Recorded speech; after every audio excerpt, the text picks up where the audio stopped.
أهلا أهلا.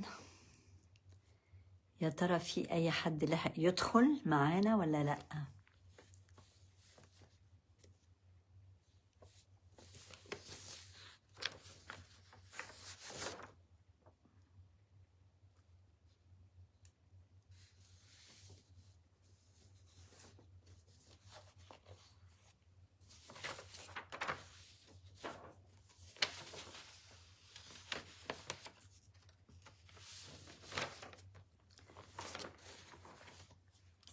رانا، أهلا رانا.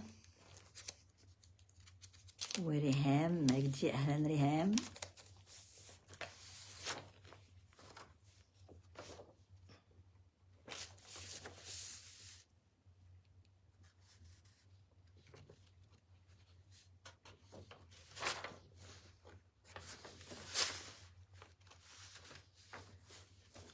نهير أحمد، أهلا نهير، ازيك؟ يا ترى الكل من القاهرة ولا في حد من بره القاهرة؟ ويا ترى سامعيني كويس؟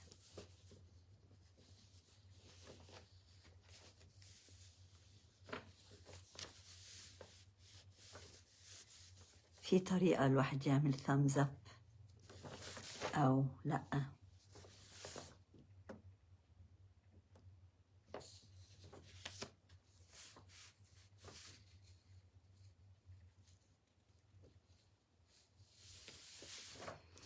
أوكي،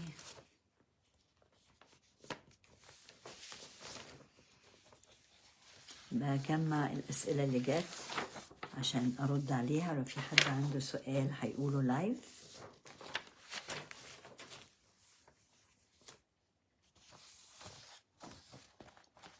أما أجيبكم على الفيديو عشان أشوفكم.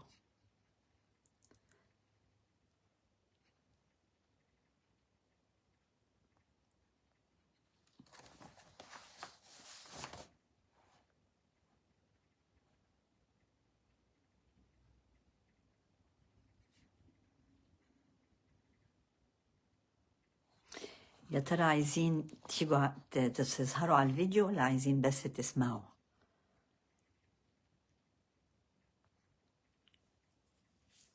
أهلا وسهلا.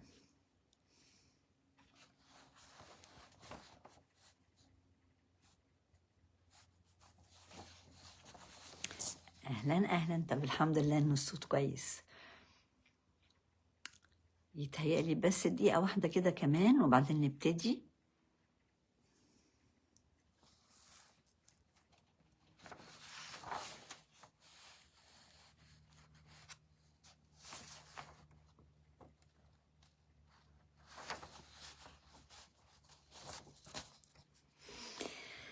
أنا كنت بدرس، عندنا برد، فلما بخرج بقى بلبس طرطور وكذا راق هدوم، وطبعا لما بتحرك بدفى. فالنهاردة درست الساعة 7 الصبح. هكلمكم كده ندردش معاكم عبال ما حد تاني يدخل. فدرست يوجا 7 الصبح، وبعدين درست أكوا ايروبكس. هما في المية وأنا مش في المية، بس أنا بعرق أكتر منهم بكتير. وبعدين درست يوجا تاني، وبعدين بعد الظهر عندي يوجا تالت. هخلص إن شاء الله الساعة 6:15، عشان النهاردة يوم طويل. ابتديت 7 الصبح وهخلص 6:15. يتهيألي هبتدي أتكلم معاكم. مش عارفة لو انتوا كان الأسئلة اللي جات لي حد منكم بعتها ولا لأ. فهتكلم عن المواضيع اللي جات لي، ولو عايزين طبعا أي سؤال اكتبوهولي، أو لو في طريقة تبانوا تتكلموا طبعا هرحب بيكم جدا. طيب، في أول حد كان باعت بتقول إنه في بتحب هي حد أصغر منها ب6 سنين، وبتحبه جدا، بس بتقول لنفسها حرام عليكي إنك ترتبطي بحد أصغر منك، هتكبري بسرعة أكتر منه، وخايفة إنه بعد فترة يبان فرق كبير، ويبقى مش عدل يعني بالنسبة للشخص اللي هي بتحبه أصغر منها. دلوقتي تهيألي مؤخرا أكتر وأكتر بقى فرق السن مش مهم، هو أهم حاجة فرق العقل، فرق النضج، طريقة التفكير. فلو كل المقومات دي موجودة في شخصية الشخص اللي بيحبه، هو طبعا الواحد هيقلق. أنا مثلا هقلق لو أنا أكبر من اللي بحبه ب10 سنين 15 سنة، مع إنه شفنا في ناس كتير و ناس مشهورة كتير اتجوزت ناس أصغر منها أو أكبر منها بكتير وبيحصل توافق، وبتبقى أوقات علاقة ناجحة أكتر من العلاقة اللي الفرق اللي احنا بنقول عليه اللي هو ده مظبوط. بس أنا شايفة إنه 6 سنين ده مش فرق كبير أبدا، والمهم إنه يكون مدام أنت شايفة العلاقة دي الشخص اللي بتحبيه تفكيره قريب منك وناضج كفاية، مش هتحسي إنك مامته. عشان أنا بيتهيألي كده من الخبرة واللي بشوفه الخطر إنه العلاقة لما تبقى الست زي الراجل، لو هو بيعتبرها زي أمه بيجي وقت العلاقة دي ما بتنفعش، وبتبقى دايما الست هي اللي بتضحي وبتحس كأنها دايما بتتعامل مع ابنها، فده مش مظبوط. لازم الست أكيد هتحتاج إنه الشخص اللي معاها يبقى كمان هو بيدلعها، هو بياخد باله منها، مش هي اللي دايما بتاخد بالها منه. أنا بشوف في أي علاقة مهم جدا إنه الاتنين الطرفين يبقوا حاسين إنهم محتاجين بعض. فأنا شفت نسيبة كمان دخلت، أهل نسيبة وأهلا نسمة. طب هايل، أنا مبسوطة إنك بتحسي بطاقة إيجابية لما تسمعيني. ومنى اسطنبولي، أهلا منى. و أم دكتور مها كمان بتتفرج، أهلا بيكي. هكمل بقى عشان أنا كنت ابتديت في موضوع لو العلاقة تنفع بين واحدة واللي هي بتحبه أصغر منها ب6 سنين. فأنا شفت الصراحة علاقات كتير الفرق 6 سنين 8 سنين وبتنجح. فهيبقى الرد بتاعي لا طبعا ما تخافيش، المهم خدي بالك من نفسك واتحركي، لانك الحركة هتديكي نشاط وهتبقي دايما روحك صغيرة وشكلك كويس. وبعدين برضو مش عايزين قوي نركز على انه شكلنا صغير، احنا كلنا لازم نواجه الحقيقة والطبيعة، كلنا هنكبر، كلنا هيبان علينا شوية كرماشة، حاجات فينا هتتغير. المهم اللي جوه، طول ما اللي جوه جميل يبقى الأمور ماشية كويس قوي. نسمة بتسأل طب ايه رأيك في الراجل اللي مش بيعرف ياخد موافق، مش بيعرف ياخد،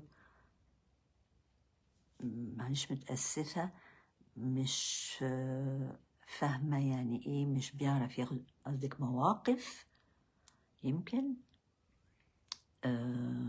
فهيبقى الشخص ده الراجل ده الست مش هتقدر تحس انها بتعتمد عليه، ده بيبقى صعب. في الاخر الست يا اما شخصيتها بتقوى قوي عليه وبعدين بتبتدي تحس ان هو مش ساندها وهو مش مهم قوي بالنسبة لها وممكن تبتدي تضحك. فده بيورينا بقى كمان أهمية الاختيار. أهلا أسامة وأهلا ماي. مهم جدا من بداية العلاقة نختار مظبوط. طبعا أوقات بنقابل حد بنستظرفه وبتبتدي يبقى فيها علاقة، فلازم ندي نفسنا وقت نتعرف كويس على صفات الشخص اللي معانا، وبعدين احنا نفسنا بنبقى عملنا لنفسنا صفات معينة مهمة جدا اللي هنقول لنفسنا لو الصفات دي مش موجودة في الشخص اللي هبني معاه علاقة مش هقدر أكمل، يبقى لازم من الأول أنسحب أو أخلي العلاقة دي هادية وعادية. فهيبقى مهم اختيار الشخص الملائم وناخد وقتنا، ومفيش حكاية نستعجل عشان سننا، ده برضو حاجة خلاص بطلت. ما نقدرش نستعجل عشان سننا. وزي ما نسمة بتسأل، أيوة مهمة قوي الراجل يقدر ياخد مواقف، يعني لازم الست تحس إنه راجل هيقدر يحميها، والراجل هتقدر تتسند عليه لما تحتاج، زي ما هو لازم يحس إنه هيقدر يتسند عليها لما يحتاج. فدلوقتي بالذات مع العصور، كل ما بتتقدم العصور كل ما الطرفين في العلاقة لازم يدوا تقريبا قد بعض، لازم يشيلوا بعض. الظروف بقت صعبة، ومهم جدا الاتنين يبقوا مؤهلين انهم يتعاملوا مع الظروف اللي حواليهم ويسندوا بعض. اوكي. نسمة بتقول طب ممكن حضرتك تقولي لي ازاي الواحد يحس انه اختار صح؟ عارفة انها حاجة بسيطة جدا. لما بتبقي موجودة مع الشخص اللي انتي اخترتيه بتحسي ازاي؟ بتحسي مرتاحة؟ بتحسي سعيدة؟ بتحسي ان جالك قوة وجالك عزيمة وبقيتي عايزة، عندك حوافز؟ ولا بتحسي مكسوفة مكتومة، لا مش بتقدريش تجربي حاجة جديدة، قبل ما تفكري تشتغلي يا ترى هقدر اشتغل ولا عشان اقدر اوفر كل احتياجات الشخص اللي معايا يبقى احسن بلاش انا اشتغل؟ بتحسي مع الشخص ده انك واثقة في نفسك؟ لو ما بتحسيش كل الحاجات دي الايجابيات يبقى ده مش الشخص المناسب. احنا اختيارنا بيبقى عشان نكمل نفسنا ونحسن من نفسنا، مفيش حد فينا كامل. فلو انا خجولة شوية محتاجة حد مش خجول ويشجعني ويديني ثقة في نفسي عشان ما بقاش خجولة. لكن لو هيقعد يعلق على كل حاجة فيا، على شكلي، على طريقة كلامي، يتريق عليا، التريقة حتى لو بهزار بتكتر بتأثر على الشخص. فالشخص المظبوط هو الشخص اللي بيديني إحساس بالحب، بحب الحياة، بحب الناس اللي حواليا. في أشخاص بتقعد تنتقد كل حاجة وكل المعارف، على حسب بقى. أنا بالنسبة لي ده شخص غير مرغوب فيه خالص. ما بحبش أتكلم عن الناس، ما بحبش أشوف العيوب اللي في الناس. أكيد طبعا بشوف شوية عيوب وأكيد هعلق، بس يعني 1 على 1000. لكن دايما بحب أشوف الحاجات الحلوة اللي في الناس، وبحب أختلط بناس كتير مختلفة وكل واحد فيه عيوب وأنا فيها عيوبي. فحتى أنا في علاقاتي مع الناس بقول لهم لازم تقبلوا عيوبي. أنا عندي عيب الوقت. ما بديش وقت كفاية للحاجات، وبعمل 100,000 حاجة في اليوم. فاللي هيتعامل معايا لازم هيعرف إنه هتأخر عليهم. لو عزموني، فأنا بقيت أقول دايما من فضلكم لو عزمتوني ما تستنونيش. يعني طبعا لو أنا لوحدي لا ما بينفعش، بيبقى بضطر أقول الوقت بالظبط، أدي نفسي ضعف الوقت اللي أنا عايزاه عشان أقدر أبقى عندهم في الميعاد. لكن لو في ناس تانية بقول لهم من فضلكم مشوا جدولكم زي ما هو، ما حدش يستناني، عشان لو مش هتعملوا كده مش هتقدروا تشوفوني وانا مش هقدر اشوفكم وهزعل جدا، عشان انا طول اليوم بجري. وكتير يتهيألي هلحق في نص ساعة اجهز وانزل واوصل، طبعا غير واقعي. فدي الحاجة اللي انا بشتغل على نفسي فيها. فالحمد لله مثلا يوم زي النهاردة كل حاجة كانت اون تايم. بدل 7 وصلت 7:15 الصبح، بدل 12 لازم اوصل على الاقل 10 دقايق قبل الحصه، وصلت 10 دقايق قبل الحصه، بدل 10 ربع ساعه قبل الحصه.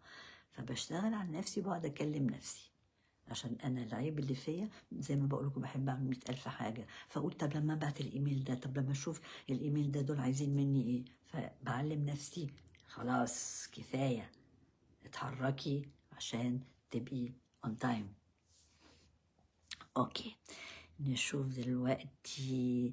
حاضر، أنا حقيقة أول ما أقدر أجي مصر إن شاء الله هنعمل مقابلة ونتقابل لايف، نبقى موجودين. وفي حد سأل حاجة تانية، سوري هبص كده. طيب أعمل إيه لو الشخص اللي قدامي مقتنع إنه بيديني حب بالطريقة اللي بيفهمها مش اللي أنا بحبها، ومقتنع إنه مش هيعرف يغير؟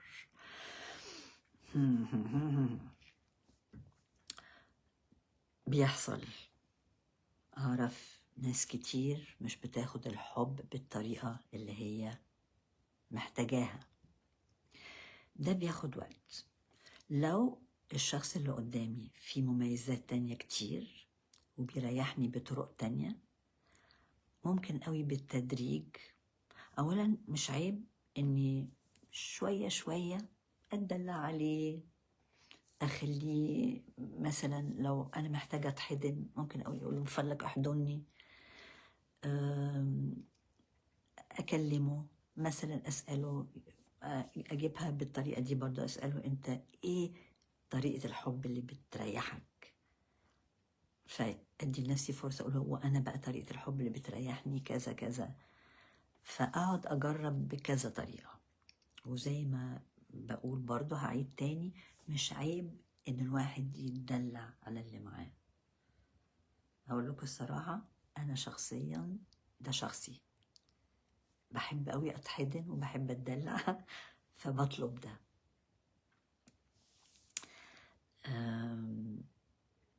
ولما بنقول هو مقتنع إنه مش هيعرف يتغير، دي واحدة بص، لو ده الكلمة اللي موجودة، مش مقتنع إنه بيديني حب بالطريقة مش اللي أنا بحبها، مقتنع إنه مش هيعرف يغير من طريقته.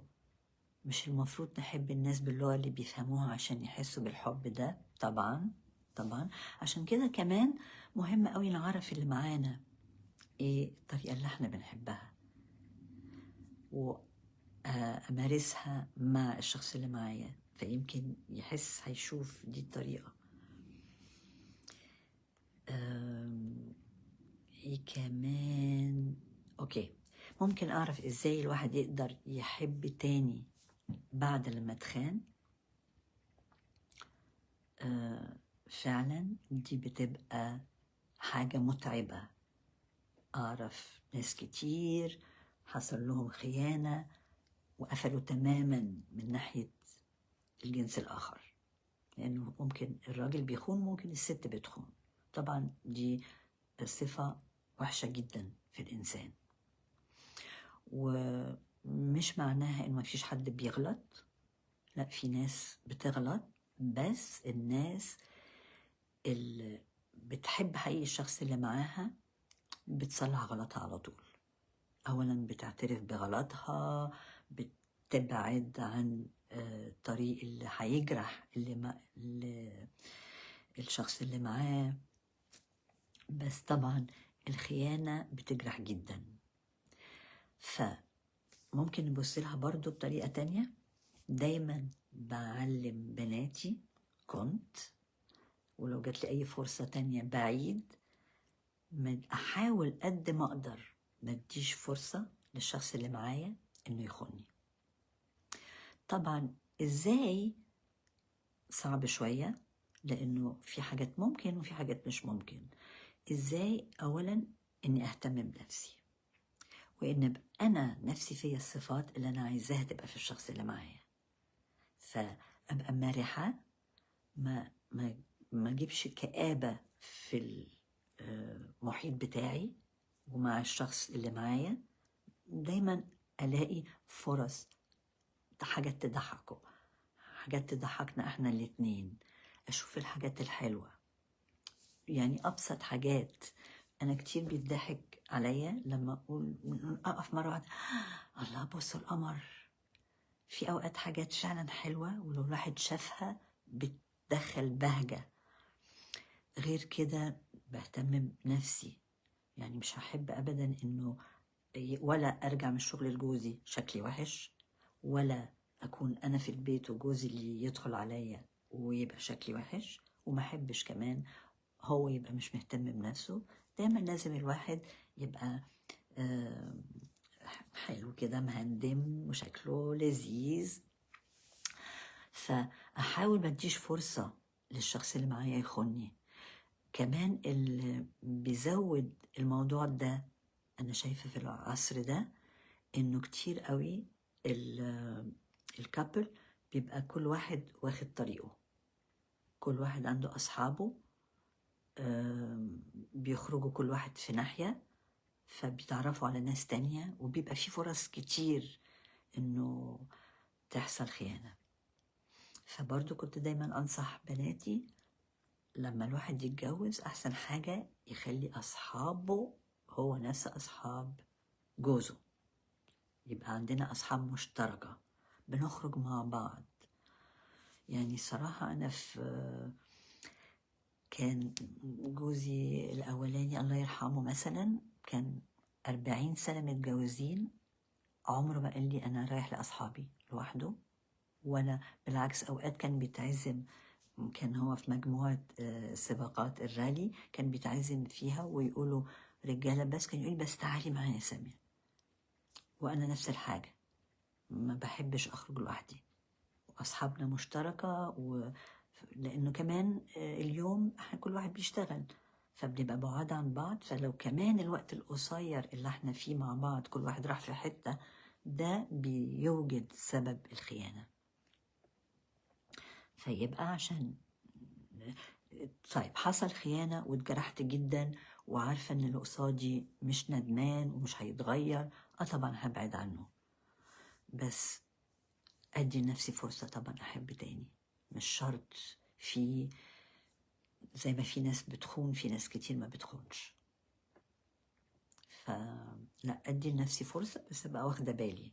وفي علامات كمان، فلو هلاقي انه اولا ما استعجلش اني ارتبط، ولو هلاقي انه في علامات الخيانة دي يبقى من الاول ابعد. اوكي. ايه كمان السؤال التاني؟ ثانية واحدة. وأسامة انتوا كمان وحشتوني جدا جدا جدا.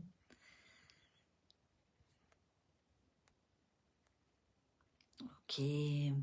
كان في حد بيسأل في ازاي نتعامل مع الشخص النرجسي، ومعلش عايزة اقول كان في سؤال ازاي اتعامل مع جوزي لو كان بيستعمل نظام الصمت كعقاب. انا فكرت في الموضوع ده. انا شفت ناس بتتصرف بالطريقة دي وعارفة قد ايه متعبة الحكاية دي، متعبة جدا. فانا بالنسبة لي في كذا طريقة يعني أكون هجربها لو كان الشخص اللي معايا بيعمل كده. فهو على حسب شخصية الشخص اللي بيسأل السؤال هيقدر يستحمل أنهي طريقة. في طريقة لو مثلا هنقول كأنه جوزي، أوكي، لو جوزي استخدم طريقة الصمت، أولا أوقات الواحد بيبقى مش عارف الله هو إيه اللي ضايق الشخص اللي معايا. ف ممكن أنا هتكلم، هو ساكت، أنا هتكلم وهمشي عادي خالص. هتجاهل إن هو ما بيردش. مثلا صباح الخير يا فلان، مش عارف إيه، عايز حاجة، عايز كذا، ما ردش. هعمل اللي أنا عارفة إنه كل يوم بعمله، أنا بوضب الفطار مش عارف إيه. ممكن يكون هو اللي بيوضب الفطار، لو وضب الفطار وما وضبليش الفطار هروح اوضب لنفسي الفطار. الله النهارده ما وضبتليش الفطار، هعمل كانه انا هتجاهل الموضوع تماما، هقعد ابقى بكلم نفسي. فده عايزه استحمال، وانه يعني هدوء، الواحد ما يتعصبش قوي لان هي حاجه تعصب لما اللي قدامك ما بيردش عليكي. الطريقه التانية هسأل أسئلة مثلا صباح الخير، مثلا تحب تاخد شاي معايا؟ ما بيردش وانا عارفه ان هو منتظر شيء، مش هعمله. فكل حاجه ما يردش عليها مش هعملها. اول فرصه هقعد اقول طبعا واضح انه في حاجة مضايقاك، بس لو مني انا الصراحة مش عارفة هي ايه. هيساعد قوي لو اعرف ايه السبب، ولو عارفة السبب واعتذرت عنه، او يمكن سبب حتى انا مش محتاجة اعتذر عنه، هقول انا عارفة كويس قوي إيه اللي مضايقك. بصراحة انا مش شايفة انه ده موضوع يضايق. انا كل تصرفاتي مش قصدة اضايق اللي قصادي، فلما هكمل عادي لغاية ما تهدى وتبقى عاوز تكلمني. دي الطرق المختلفة اللي ممكن واحد يتعامل بيها. اوكي، الشخص النرجسي ازاي الواحد يتعامل مع الشخص النرجسي؟ الشخص النرجسي عادة بيبقى مبسوط زيادة عن اللزوم من نفسه، شايف نفسه ما حصلش من كل ناحية، يا إما جميلة أو أجمل من أي حد، يا إما كل حاجتها أحلى من أي حد. طبعا يا بختها أو يا بخته، يا إما أشطر من كل حد، يا إما هو أهم من كل حد. فطبعا الشخص ده بيبقى كمان أناني، بيبقى صعب التعامل معاه. بيبقى مثلا لو احنا مجموعة وعايزين نخرج في حتة نختار مكان، هو يقول لا، المكان ده انا ما اروحوش خالص، يا نروح المكان الفلاني يا ما نروحش، يا مش هاجي. فوقتها بقى عندنا اختيار، لو احنا عايزين نعلمه انه يعني معلش مش انت اهم حاجة في الدنيا، احنا مجموعة اخترنا مكان معين. لو قال لا، انا مش حابب المكان ده، يا نروح ده يا مش هاجي، ممكن ساعتها اقول له الواضح انه المجموعه اختارت المكان التاني، خساره انك مش هتقدر تيجي، يمكن المره الجايه نقدر نختار مكان على مزاجك، بس نخليه ما يجيش، ما نقعدش نلبيله كل الحاجات اللي هو عاوزها. كتير كمان الشخص النرجسي بيبقى لو انتوا قاعدين قدامه بيكلمكوا وفي وراكوا يا مراية يا اي حاجة عاكسة، هتلاقوا مثلا انتوا هنا هو بيبص في المراية. فساعتها انا بيحصل لي اوقات لازم بيقول على فلان انا هنا انا هنا، بص لي. فممكن لما تيجي فرصة بطريقة ظريفة نوري له يعني برضو احنا محتاجين اهتمام، وما نفوتلوش كل الواحد يسميها ايه، كل مش لاقيه الكلمه صراحه كل الدلع بتاعه ما نفوتش قوي ده، ومن غير زعل من غير خناق، لا معلش. اوكي.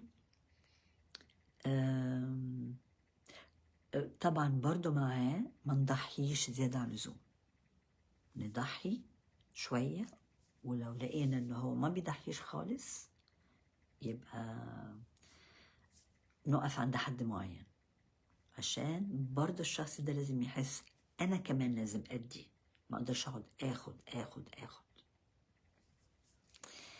اوكي. في جوزي دايما لما بنخرج او قاعدين في البيت بيبقى ماسك الموبايل، وبحس اني حاولت افتح اي موضوع، مع ان لما بيبقى مع اصحابه بيبقى مديهم كل اهتمامه، ولما بتصل بيه بيقول لي مش ماسك الموبايل فعلا دي حاجة سخيفة جدا جدا. لسه من يومين أنا جوزي مش دايما بيمسك الموبايل، بس حاسة إنه مؤخرا بيمسكه كتير، وأنا بروح أشتغل وهو بيبقى عنده فرصة يبص فيه. فلما برجع في البيت بوضب الأكل، ببقى في المطبخ. فمن يومين برضو ندهته، محمد بتعمل ايه؟ فانت مش واخد بالك انك بتبص في الموبايل كتير دلوقتي؟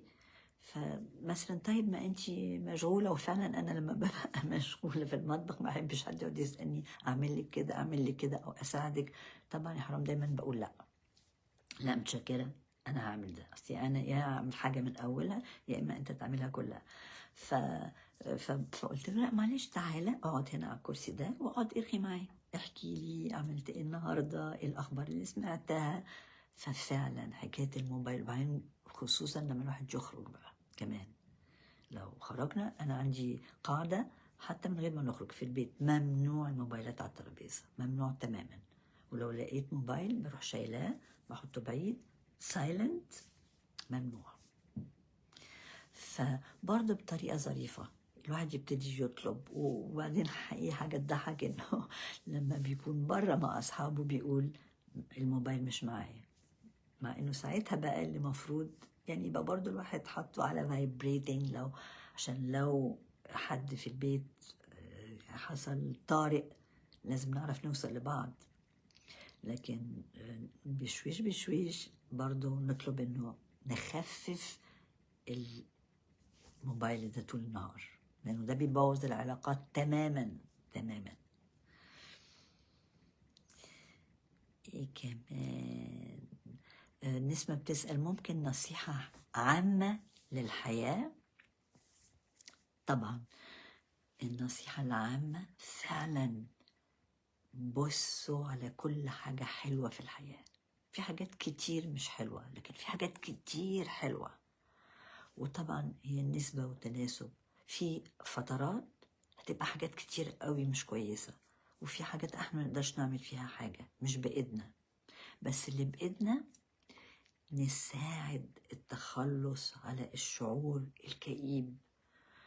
عندنا حد مريض لازم نديله حب، نديله اهتمام، نديله قوة، ما نقعدش برضو نحسسه لا ما تقدرش تعمل كده عشان انت مريض، ما تقدرش تعمل كده انت مريض. الصراحة انا بشوف ازاي العزيمة مع اشد الامراض بتنفع، والحب بيساعد. فالحياة كلها، ودايما ما نحطش في مخنا انه في حاجة مش هنقدر نعملها. ما يجراش حاجة لو بالعكس حطينا في مخنا هنقدر نعمل اكتر من احنا فعلا هنقدر نعمله، مش هيجرى حاجة. لو عندنا حاجة عايزين نحققها واحنا شايفين ده احنا هنحققها وكمان هنعمل كذا وكمان هنعمل كذا، فلو 3 درجات لو احنا عملنا درجة واحدة من ال3 مش هيجرى حاجة، بس على الأقل مش عملنا 0 من الحاجة اللي احنا عايزين نعملها. فدايما نبص للحاجة الحلوة. أيوة بنعترف أكيد في أوقات بيبقى الواحد هيجيله إحباط لأنه كل الظروف حواليه صعبة، بس في الوقت ده أنا دايما بقول together we are strong. دايما بقول للي عايش معايا للعيلة كله، مع بعض احنا أقوياء وهنتغلب على كل حاجة، هنشيل بعض. ومثلا الحمد لله على الأقل في بلد ما فيهاش كوارث طبيعية. مثلا شايفين هنا في أمريكا الكوارث الطبيعية، النيران، الواحد. وبعدين هي فعلا يبقى النصيحة بصوا للحاجة الحلوة حتى لو كانت صغيرة، ودايما قول نفسكم هنتغلب عليها هنتغلب عليها هنتغلب عليها، وحبوا الناس وحبوا نفسكم. هشوف لو في سؤال تاني. في سؤال كان قريب اللي برضو شعور كان بيجيلي بس وانا اصغر قوي. كان واحدة بتقول انا بخاف جدا على اهلي، بحبهم قوي وطول النهار خايفة يموتوا، مش عارفة لما يموتوا هيحصل ايه. انا فاكرة وانا صغيرة لما بابايا كان تم 40 سنة كنت بعيط يا خبر قرب يموت ومامتي قربت تموت.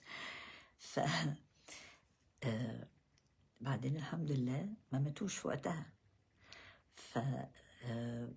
الحالة دي الواحد يسأل نفسه الحاجة اللي احنا ما بنقدرش نتصرف فيها نحاول نقوي نفسنا من ناحيتها. ده مش مسؤوليتنا، بس هو مسؤوليتنا انه نوفر الجو الحنون لأهلنا. لو محتاجين مساعدة هنساعدهم، ونساعدهم، نفكرهم لو كانوا هم مثلا أسلوب حياتهم غير صحي، نساعدهم على إنهم يمارسوا أسلوب صحي، نشجعهم إنهم يتحركوا، لأنه ده مهم جدا. لكن ما نخافش قوي. يا ترى الشعور بالخوف قوي قوي ده عشان مفيش ناس تانية قريبة مننا بتحسسنا بالأمان؟ فيمكن لو ده الظرف بتاعنا يبقى لازم نتعرف على ناس تانية، نحس ان الناس دول حسنتهم وهيسندوني، عشان كلنا أهلنا هيجي وقت كل واحد بيموت، ونبقى متحضرين نفسيا. المهم انه الحياة اللي هم عايشينها اخليها من ناحيتي انا، كل اللي انا اقدر اعمله تجاههم بأحسن شكل. يا رب يكون يعني الكلام القليل ده بس بينفع. طيب يتهيألي يا ترى في أي حد تاني عايز يسأل سؤال؟ وأنا هبص في الأسئلة. أيوة، في هنا حد بيقول أنا اتخطبت 3 مرات لكن للأسف مفيش نصيب، ودلوقتي عندي 38 سنة، وبصراحة بقى قلبي تعب من نظرات الشفقة اللي الناس بيبصولي بيها. هي دي المشكلة بتاعت المجتمع بتاعنا، إنه دايما بيحسسوا الواحدة إنه القطر فاتها. طبعا لا، أي سن هيبقى ملائم إنه الواحد يتخطب أو يتجوز فيه. وطبعا أغلط حاجة إنه نستعجل عشان القطر ما يفوتناش. الاستعجال بيخلينا ندخل في علاقة مش لايقة خالص لنا، ويبقى حياتنا تبقى تعيسة. فاحنا قلنا كمان لازم هنحب نفسنا ونحب لنفسنا انه نعيش عيشة مريحة. فهو مش بس مفيش قواعد كده انه لازم في سن معين نتجوز وبعدين نخلف وبعدين لا، لازم كل حاجة نعملها واحنا حابينها، واحنا هنعملها بأجمل شكل عشان حابينها. فمن فضلك خلي الناس تبص زي ما هي عايزة، انتي ما تحسيش انه فاتك حاجة او ان انتي متأخرة. وايه يعني، ده كويس قوي انه عرفتي انه في ال3 مرات مفيش نصيب، فبتبقى حاجة خلصت بدري أحسن عن ما تبقى العلاقة تتطور وبعدين تعمل مشاكل. لا، ما تخليش الناس تأثر عليكي خالص.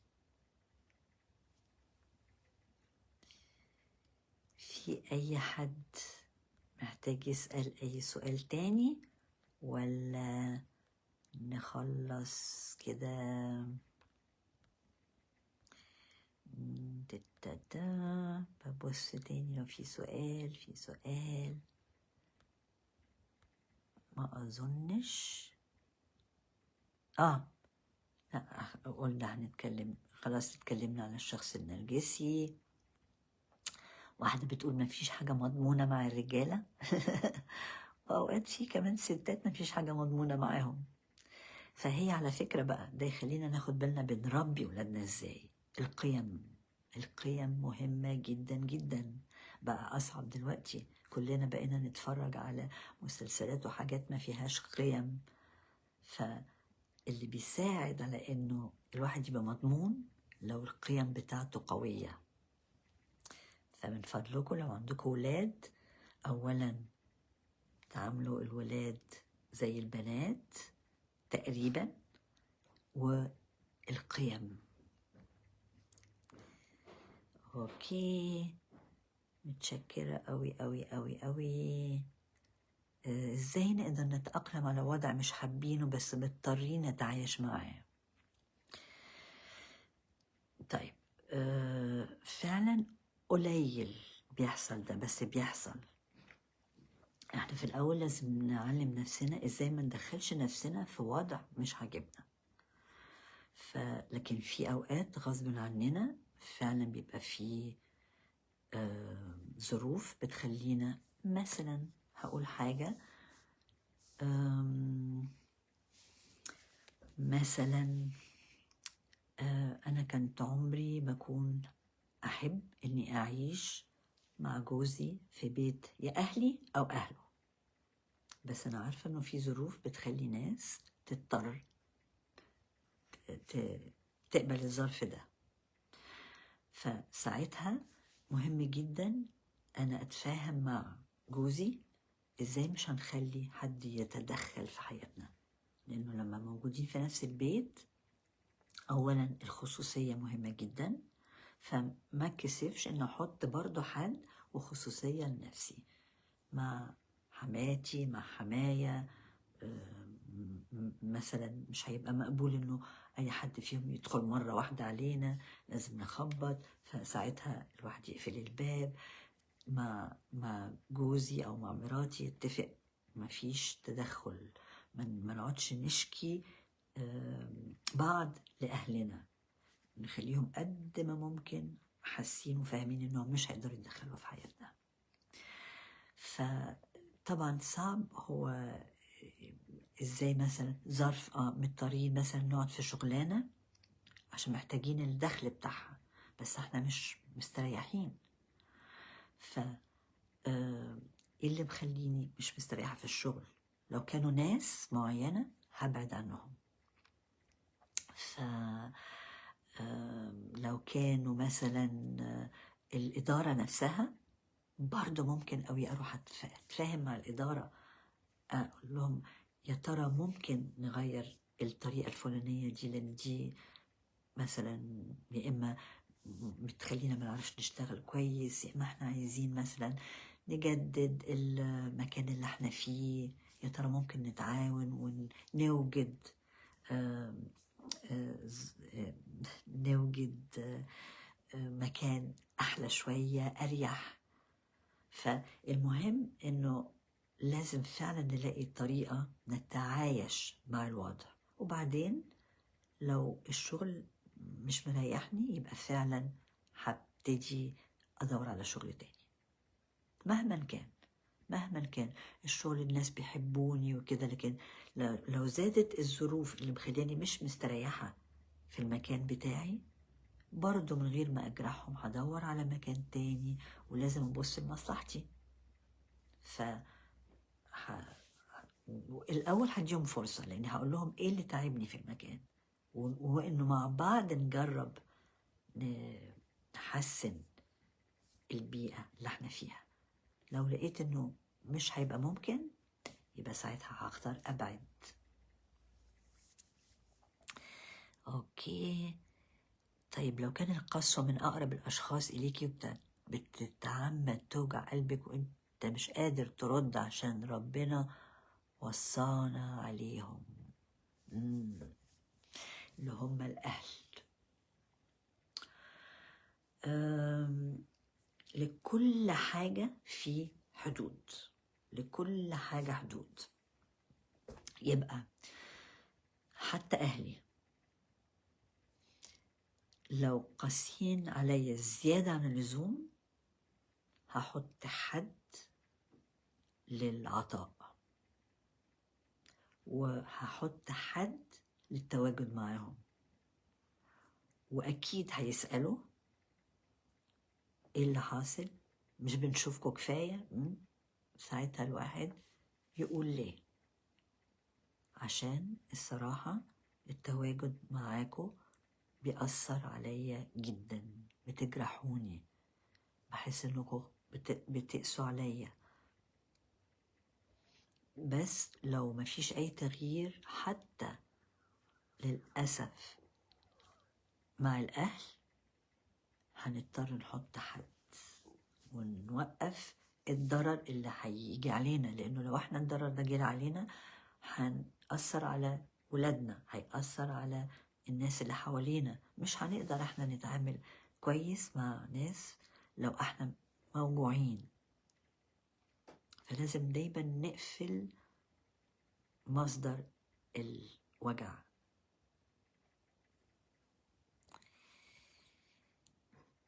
يا رب أكون رديت عليكم وأفدتكم شوية. ولو أي حد حابب أنا حاطة المعلومات بتاعة الجلسات دي ازاي بنعملها. فطبعا ابقوا اكتبوا لنا، ابقوا بصوا على الجدول اللي عاوز يحجز حاجة. أنا موجودة حقيقي، مشغولة يعني، مش مدية مواعيد كتير قوي، بس دايما هوجد ميعاد دايما. يعني عمري ما هقول لا، ودي حاجة أنا نفسي لازم أتعلمها، إزاي أوقات أقول لا. فطبعا اتعلمت في الشغل مع الحاجات اللي مش هتجرح حد بقدر أقول لا، لكن في حاجات بتبقى بالنسبة لي مهمة، بحب أتعامل فيها، بحب أساعد، والحمد لله الحمد لله مادام أنا مرتاحة مع نفسي أقدر أريح اللي قصادي. فلو محتاجين أي حاجة اكتبولي وبصوا على التفاصيل. لو عاوزين تحجزوا ادخلوا على الكالندر واحجزوا ونتكلم تاني. اوكي، مع السلامة، باي باي، وميرسي قوي انكم دخلتوا واتكلمتوا معايا، افرحتوني.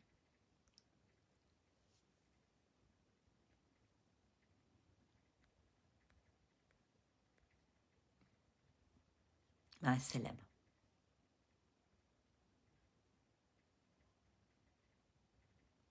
ميرسي يا نسمة، وانتي كمان كلكم